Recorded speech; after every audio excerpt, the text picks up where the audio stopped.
Hermanos, muy buenos días. Muy agradecido al Señor con esta hospitalidad de la iglesia de permitir que un anglicano venga a compartir hoy la palabra del Señor. Y ya que se me concede ese privilegio como anglicano, quisiera invitarles a que practiquemos algo de la tradición anglicana, que es todos los domingos el pueblo anglicano se recibe, se para y se da un caluroso abrazo de familia de Dios. Adelante, pues. Bueno, ya se dan cuenta que ser anglicano no es tan malo, ¿verdad? Este es un verso de un poema, el poema número 95, o lo que en la tradición se conoce con el nombre del Salmo 95, que dice así: venid, es una invitación, ¿no? Venid. Posiblemente el pueblo mismo acaba de celebrar algo, y este era un salmo que el pueblo lo cantaba, así como ese himno que su presidente invitó a los mineros y al mundo a cantarlo, porque le daba sentido a semejante prodigio. Igual, ellos cuando vivían alguna memoria o algún suceso de rescate, cantaban este salmo: venid, aclamemos alegremente a Jehová, cantemos con júbilo a la roca de nuestra salvación, lleguemos ante su presencia con alabanza, aclamémosle con cánticos. Y luego ponían la justificación. ¿Por qué? Porque Jehová es Dios grande. Qué belleza, ¿no? Jehová es Dios grande y Rey grande sobre todos los dioses. Es decir, después de esto no nos cabe la menor duda. Bello, ¿no? Y Rey grande sobre todos los dioses. Y luego aquí: porque en su mano están las profundidades de la tierra y las alturas de los montes son suyas. Suyo también el mar, pues él lo hizo, y sus manos formaron la tierra seca. Segundo, venid, no, adoremos y postrémonos, arrodillémonos delante de Jehová nuestro Hacedor. Y otra vez, ¿por qué? Porque Él es nuestro Dios. Qué belleza, ¿eh? No tuvimos que pedir prestado a Dios a otro Dios para operación rescate. Él es nuestro Dios, nosotros el pueblo de su prado y ovejas de su mano. Venid, pues. Aquí viene un tercer venid implícito. El poeta no lo dice, pero está muy implícito y yo lo voy a tocar esta mañana.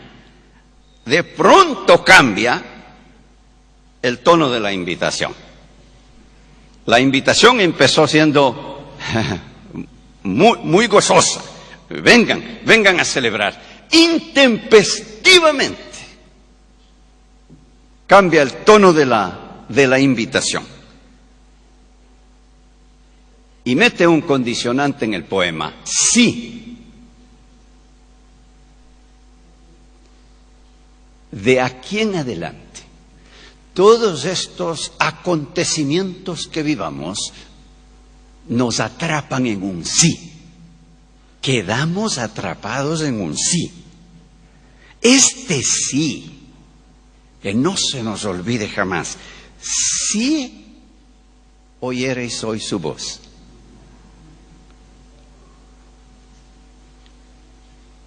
No endurezcáis vuestro corazón. Como ya sucedió, así dice, como en Meribá. Meribá fue cuando el pueblo protestó en el desierto a Moisés y estaban que lo linchaban y apedreaban, porque estaban pasando por la prueba, pues, del desierto y necesitaban agua. ¿a qué nos sacaste de Egipto? ¿Creen ustedes que de aquí a algunos años, algunos de los mineros pueden llegar a decir, ¿a qué nos sacaron? La verdad es que estábamos mucho mejor allá. Ustedes dirán, no, Jorge, eso es risible. ¿Cómo vas? ¿Así sucedió? ¿A qué nos sacaste de Egipto? Así sucedió. Y en Éxodo, donde se registra, donde Moisés registra este acontecimiento, que el poeta lo recuerda años después, la gran rencilla, por eso Meribá se llamó el sitio de la rencilla, fue articulada alrededor de semejante confesión de incredulidad. ¿Acaso realmente Dios está aquí presente? Si oyereis hoy su voz, en otras palabras, lo que este gran suceso ha comunicado es la voz de Dios. Exactamente. Entonces, ha resonado en el planeta Tierra, por favor. Si oyereis hoy su voz, no endurezcáis. En otras palabras, el suceso se nos ha dado como un paradigma para enfrentar todas las tragedias de la vida.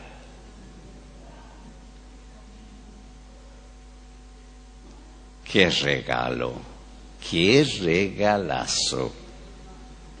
Como en el día de Meribá en el desierto, donde me tentaron vuestros padres, me probaron y vieron mis obras. 40 años estuve disgustado, y vean lo que dice, con la nación.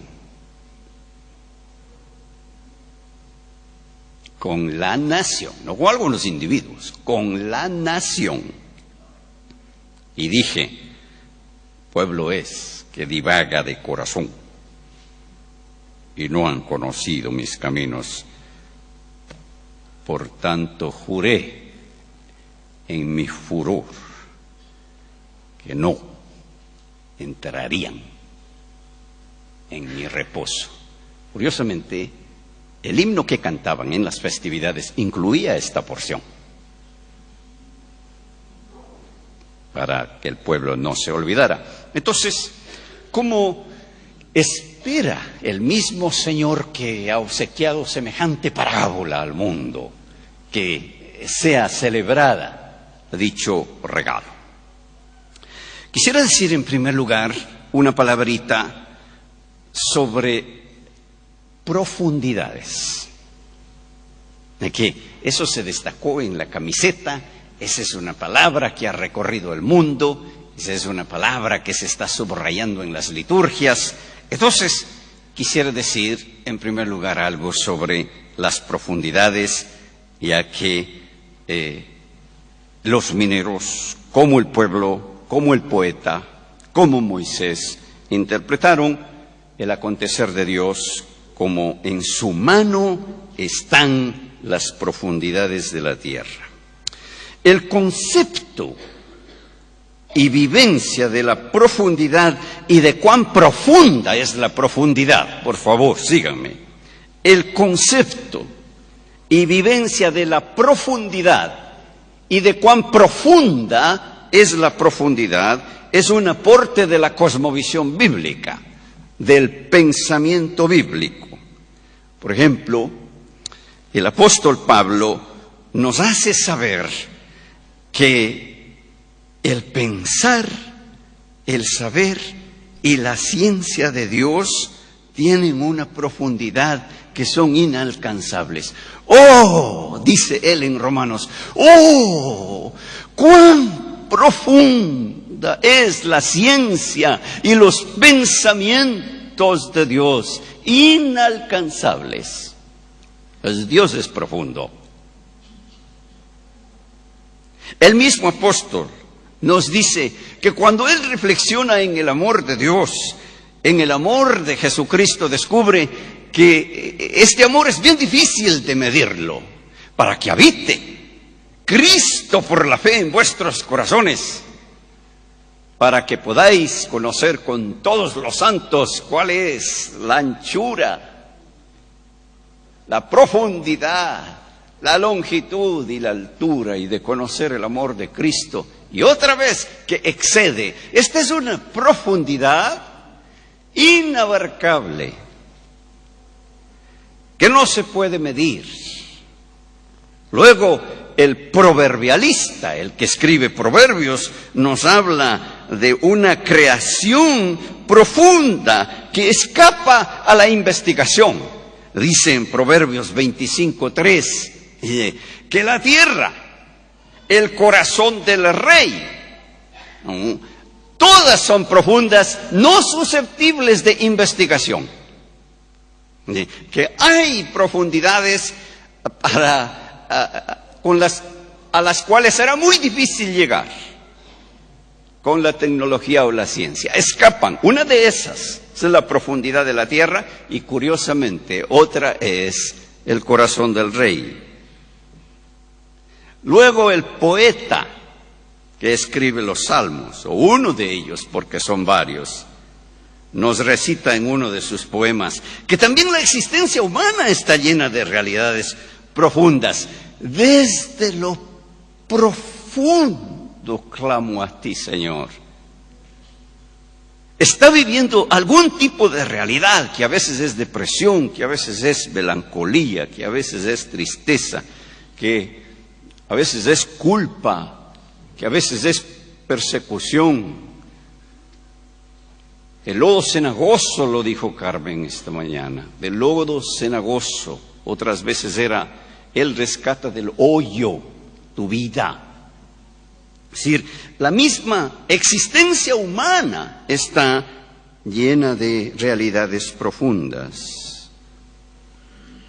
Curiosamente, un anciano nos hace saber en el libro de Apocalipsis, que si es Juan quien escribe, lo escribe a la edad de 90 y pico de años, que hay una iglesia, curiosamente, hay una iglesia donde hay gente infiltrada que está invitando a los creyentes a descubrir los secretos de la existencia humana, y estos secretos son denominados las profundidades de Satanás. Así lo dice Juan en Apocalipsis 2:24. Y bueno, finalmente un profeta, el profeta Isaías, nos introduce a una lectura de la experiencia histórica de Israel, del pueblo que fue sacado de Egipto. Y la forma como lo pone es muy preciosa.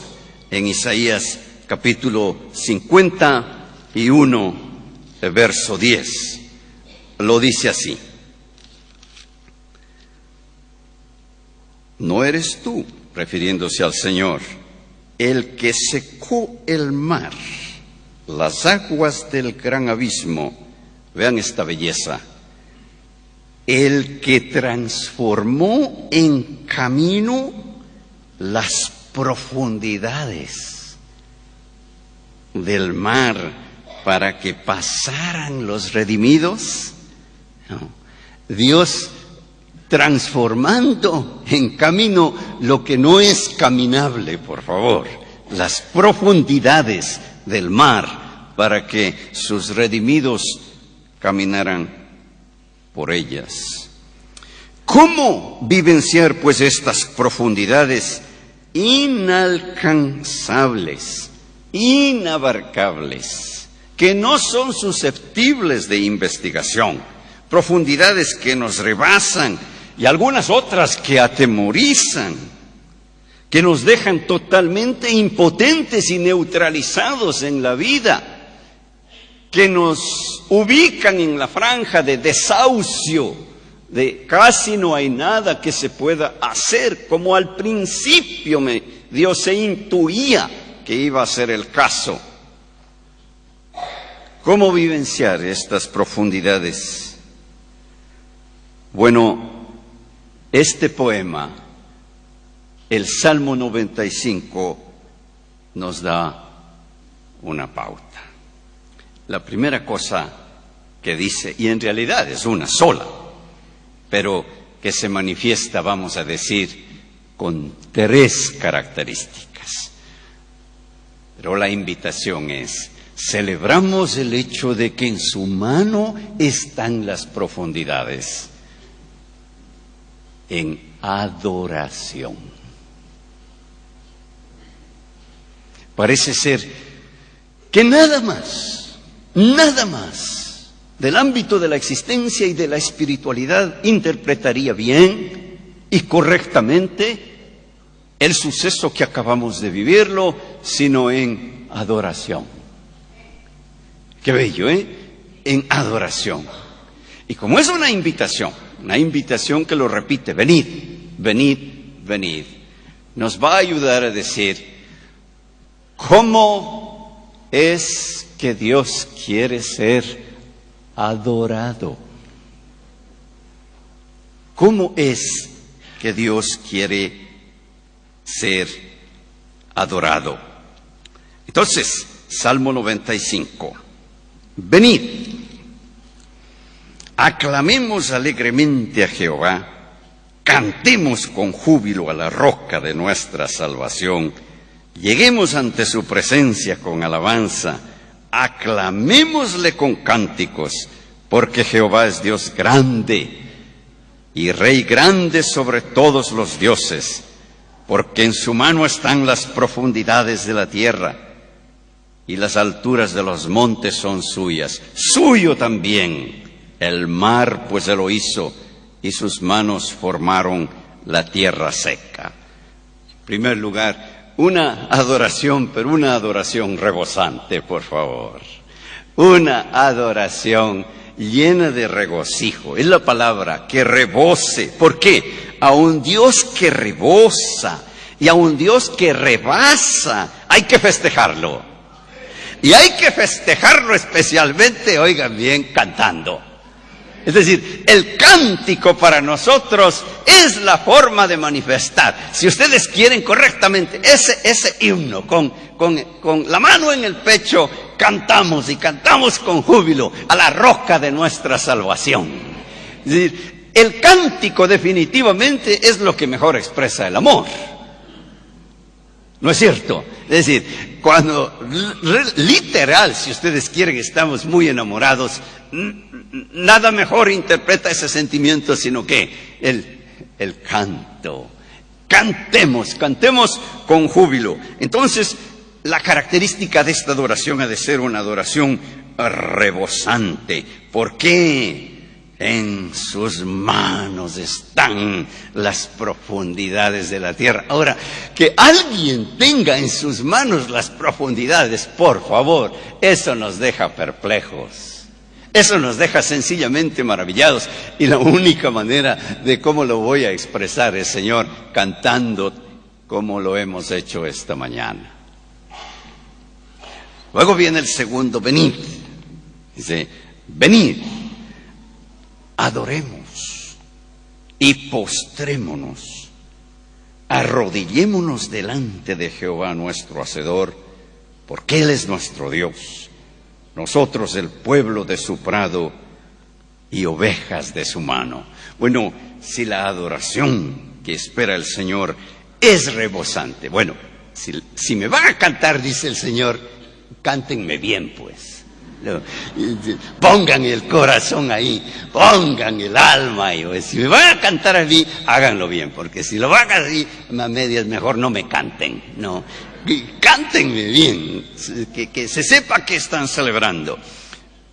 Pero a lo rebosante, el poeta dice, la adoración ha de ser reverente a un Dios que rebosa y rebasa. No solo le cabe el canto, sino también la postración. Postrémonos. Voy a decir esto con mucha reverencia.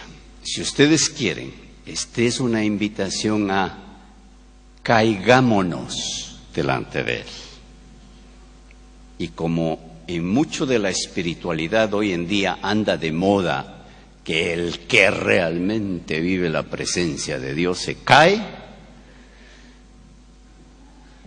debo decir algo sobre caídas, porque a veces no sabemos ni hasta caernos. Si nos vamos a caer, dice el salmista, caigámonos bien. Claro, porque fíjense ustedes que en este empujón espiritual que vivimos por todas partes, donde la caída se ha vuelto expresión de espiritualidad, la Biblia hasta tiene que venir a ayudarnos a caer. Porque ustedes notan que las caídas a las cuales hoy nos invitan son para atrás. Pero la caída en la presencia del Señor nunca fue para atrás. Eso es Condorito el que hace eso. ¡Plop!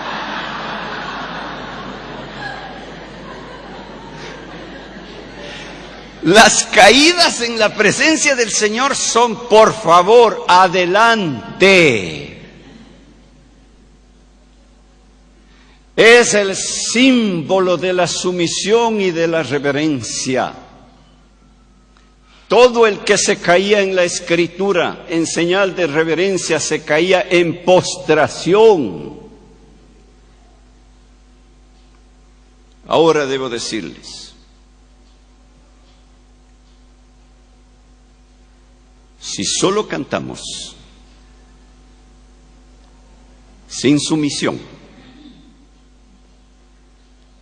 estamos solo entreteniendo a Dios. Y Dios no permite que le entretengan.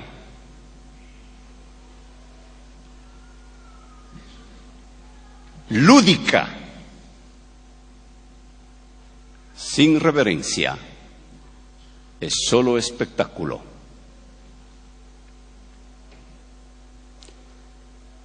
Al canto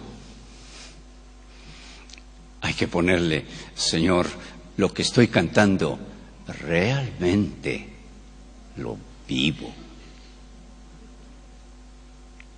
Tú eres el gran Dios. La idolatría está lejos de mí.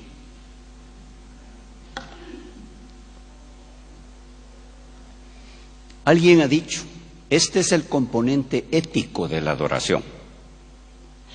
Y la doña mía me recuerda a mí con frecuencia, porque me encanta la estética. No sé si a ustedes, a mí me parece que la estética es una creación de Dios, la lúdica es una belleza. Yo soy un amante de la estética, pero es muy bueno que de vez en cuando la doña me recuerde, Jorge, estética sin ética es patética.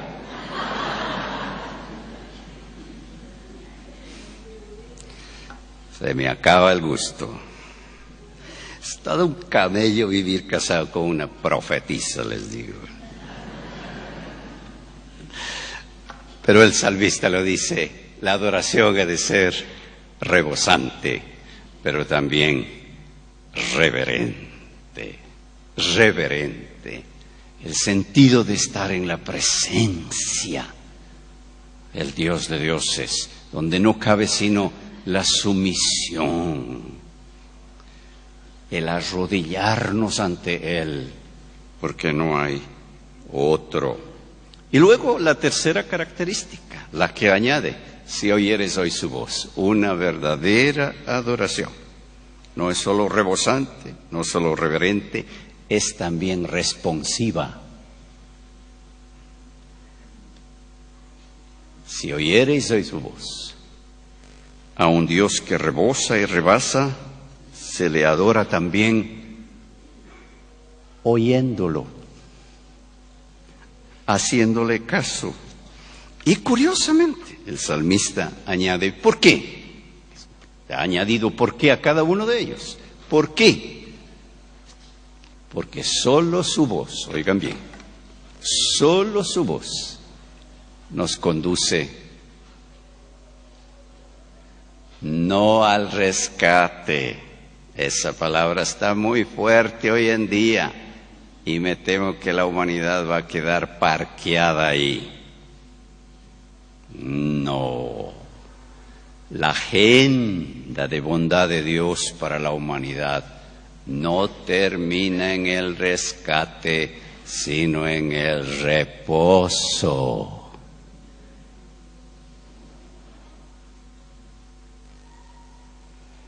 Por eso dice, no entrarán. ¿En qué? En mi reposo. Entonces, oigan, a cada invitación le ha puesto un porqué. Porque en sus manos están las profundidades. Postrémonos. ¿Por qué? Porque somos de Él. Él es nuestro Dios. Oigan su voz. ¿Por qué? Porque su voz nos conduce a su reposo. Ahora, es muy interesante en la Biblia cuando uno está tratando un texto, prestarle atención a la primera palabra con la que abre el texto y la última. La primera con la que abre este poema es la entrada. Venid, la invitación. Pero curiosamente, la última es reposo. Entonces, última es la invitación. Es a que conozcamos algo muy profundo a través de esta adoración. El reposo de Dios. Entonces, la invitación aquí es algo que va mucho más allá del rescate. Esto para insinuarnos que todavía es posible ser rescatados y no conocer el reposo de Dios. El final del rescate no es la fama, sino su reposo. Es decir, algo que todavía está ahí, más allá, y a lo cual Él quiere que su pueblo y que la humanidad entre. En otras palabras, si no llegamos al reposo de Dios, desperdiciamos el rescate de Dios.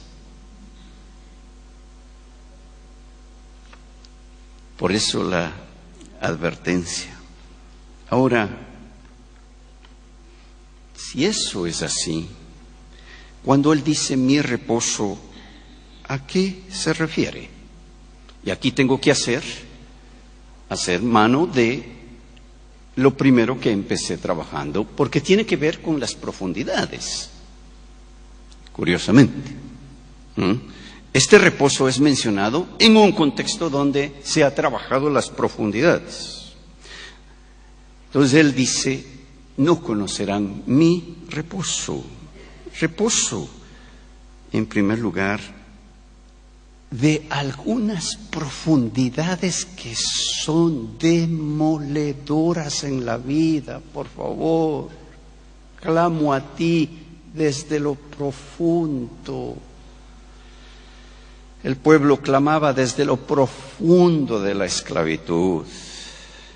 400 años, eso es más que 70 días, es 400 años. Las profundidades de la soledad, desde donde clamaba Jeremías. Hay soledades devastadoras. Hay profundidades de esclavitud, aquellos que están enredados en los enredos de Satanás, profundidades de las que no pueden salir. Reposo de esas profundidades. El que oye mi voz, le saco de esas profundidades. Son profundidades infernales. Reposo de esas profundidades. Un día recibí una llamada telefónica de un empresario. Al principio no me di cuenta que era empresario, pero me decía, como estaba tan trastornado en el teléfono y lloraba, y entonces le pedí que se calmara un poco porque ni reconocí la persona ni identificaba lo que me decía. Entonces se calmó un poquito Y finalmente me dice, Jorge, soy fulano de tal. Y ahí sí, literal, cuando pronunció el nombre, casi como Condorito salí displop. Porque este señor, este empresario, era el típico saco de plomo. De esos altivos, fanfarrones. Y en este caso era una versión mejorada del saco de plomo. Ya me acordé, porque 2 años antes, en una serie que di en una iglesia local, la señora de él, que era una amiga, me trajo, dijo, Jorge, te presento a mi esposo. Yo no lo conocí. Entonces, de entrada, me dijo, mira, Jorge, yo vine aquí no por ti, no por la iglesia. Vengo por acompañarle a mi mujer. Y yo de estas vainas de religión no quiero saber nada. Entonces yo le pregunté, ¿de qué quieres saber en la vida? Me dijo, de una sola cosa. No, así, típico saco de plomo. Yo, en la vida, lo que quiero hacer es plata, sé hacer plata, quiero hacer mucha plata, quiero ganar mucha plata, y no sé qué él imaginó cuando estaba diciendo todo esto, porque entre paréntesis me dijo, y no para caridad.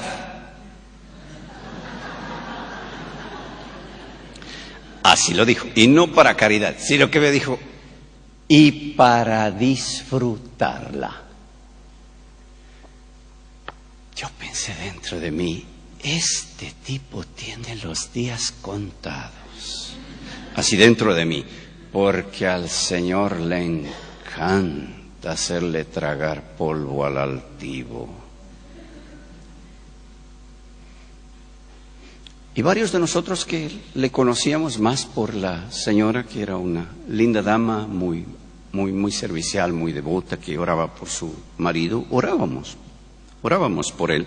Y fue este caballero el de la llamada, de tal forma que ahí sí, imagínense mi impresión. Y entonces yo iba para el aeropuerto y él me encontró en un lugar, nos encontramos en un restaurante y empezó a quebrarse y me dice, Jorge, voy camino al infierno. Así me dijo, voy camino al infierno, mi vida va al infierno. Y literal, casi que le digo, uy, qué maravilla.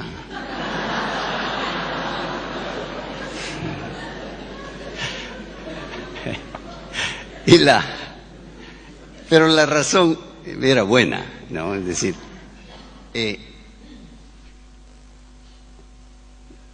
no hay mal que dure 100 años, ni cuerpo que lo resista. ¿Por qué? Porque en el infierno es posible encontrarse con el Señor. Y descendió a los infiernos. Dice Pedro, y yo pensé, qué afortunado este tipo. Luego me dice, Jorge, ¿crees que hay perdón? Yo le había preguntado al Señor mientras iba para esta cita, ¿tienes una palabra para él? Lo único que vino a mi mente es, le amo y le perdono.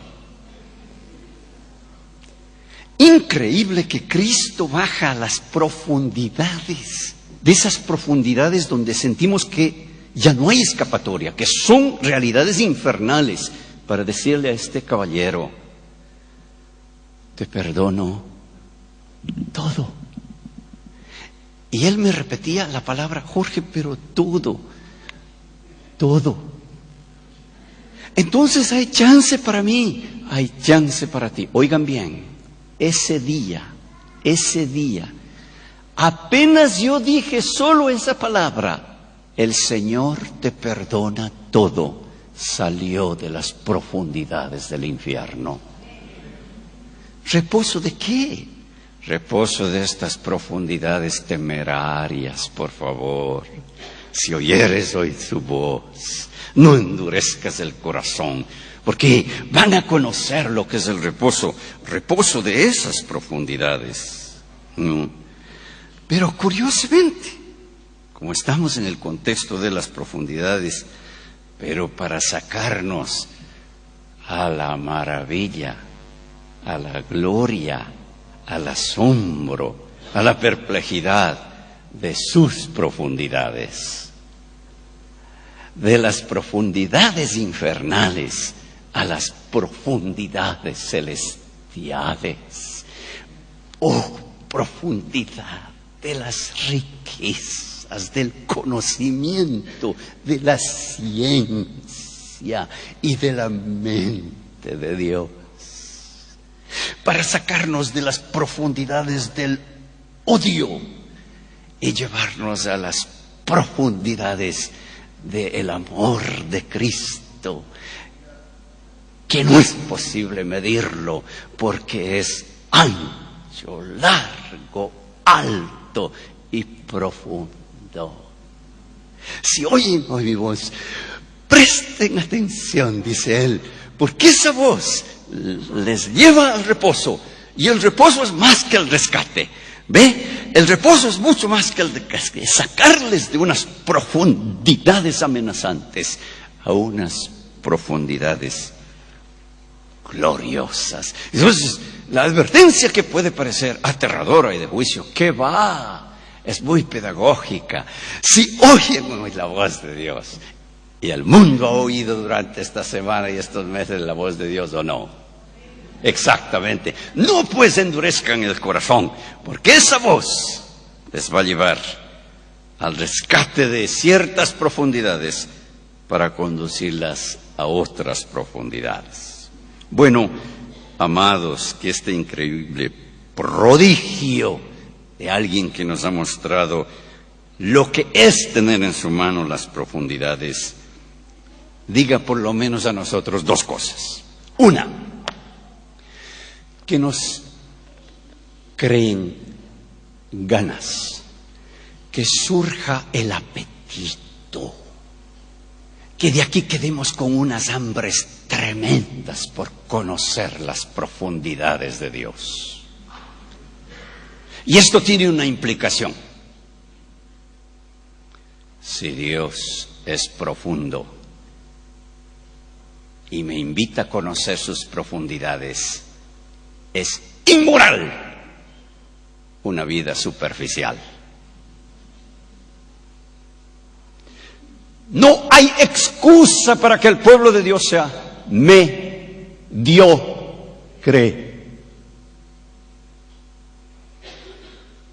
Hemos sido invitados a conocer al Dios profundo. En consecuencia, vivir vidas profundas. A veces parece que el Dios de los cristianos no tuviera sesos, que no pensara, que no tiene nada para decir acerca del acontecer humano. Que va, oh, dice Pablo, oh, profundidad de las riquezas y del conocimiento y del saber y de la ciencia de Dios. Estamos pues rescatados, si ustedes quieren, de la devastadora realidad de lo que es una vida mediocre y aburrida. Esa es la implicación. Que nos den ganas, apetitos por las profundidades del amor de Cristo, que excede a todo conocimiento. ¡Qué bello! ¡Qué bello! Que ese sea, pues, como una forma de capitalizar semejante experiencia. Y la otra, es muy posible que esta gran parábola que el Señor le haya dado a la humanidad es para animarnos a todos aquellos que estamos viviendo profundidades aterradoras. Si una de las cosas que este fenómeno ha suscitado en el mundo, ¿saben qué es? Ganas de ser rescatado. Porque el rescate de esta manera es una maravilla, ¿no es cierto? Realmente es un prodigio, es sencillamente espectacular. ¿Quién no quiere ser rescatado de esta manera? Entonces, aquí hay toda una inyección, una vitamina para una humanidad debilitada, desahuciada y cree que no hay escapatoria y que esto es lo único y el final, para animar a todos aquellos que viven, no importa como hemos cantado, cuál sea la profundidad, hay esperanza. Dios puede bajar hasta lo más profundo, de lo profundo, de lo profundo, donde ni la ciencia, ni la investigación, ni la tecnología pueden bajar, y de ahí puede sacar el Señor a un ser humano. Entonces, es una parábola de ánimo para que nos animemos a la esperanza y salgamos de aquí diciendo, uy, tengo chance, ay, qué maravilla, yo que creí que este era mi destino final, qué va. Pero ojo, que el final no es el rescate, sino el reposo de Dios.